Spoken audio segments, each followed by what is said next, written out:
Well, my name's Rebecca and my cattery is called Affinity Ragdolls, and I'm actually a breeder of ragdolls, but more an educator of responsible ownership of cats and especially ragdolls.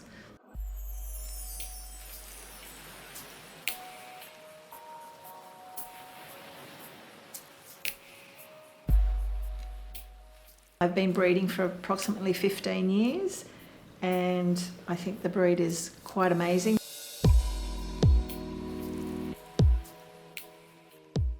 They're not a naturally made breed, they're a man-made breed, and it started back in the 1960s with a lady called Ann Baker in California.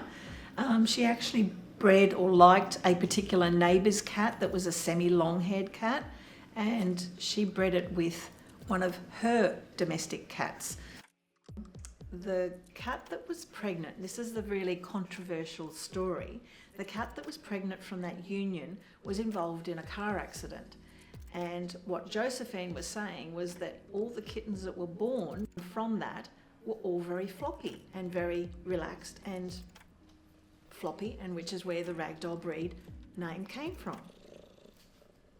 I didn't actually decide one day to become a breeder. I was actually invited to research it and think about something in regards to breeding because I was so passionate about a ragdoll kitten that I'd fell in love with. I just thought the ragdoll was amazing. I'd never had a purebred cat before, especially a ragdoll. I'd only ever had domestic rescue cats. And so I did a lot of research prior, and when I was asked to consider becoming a breeder, it's not something that I did very lightly because there's an amount of responsibility that I feel as a breeder that you should, and that all breeders should have, that the care and well-being of the cat is the most important thing.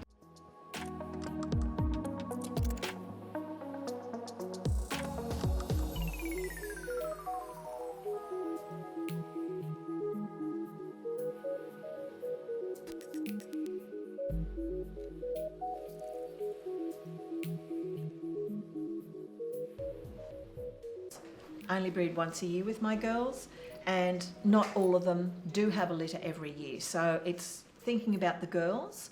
I want them to be able to have a normal life, feel human, as human as they can, and also be able to go onto the show bench. So their quality of their overall well-being is not impacted because they've been overbred. I'm on a committee for a cat association, and I was given some information about a breeder that had not done the right thing by a particular cat, and there was quite a lot of social media about it and everything. So I got sent all that information.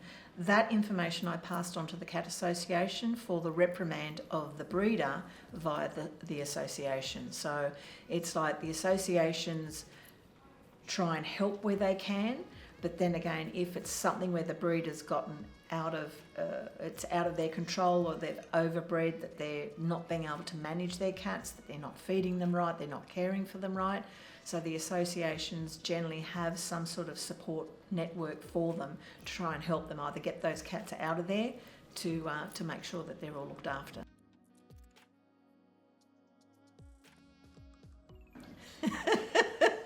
Do I have to answer that question? It's like asking how many bags I have or how many pairs of shoes I have.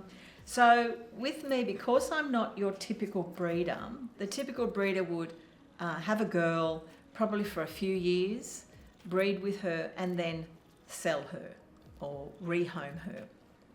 I have a relationship with my cats, and it's really quite hard to think, well, you've provided me this, I've got this attachment to them where I midwife all my girls' babies, so I'm there from when they first start with their contractions and everything else. I'm there till all the kittens are born, all the kittens are feeding from mum well. So it's like that really is a heartstring for me. So the retired cats I've generally kept, but I have rehomed a few only because I've found just the perfect home.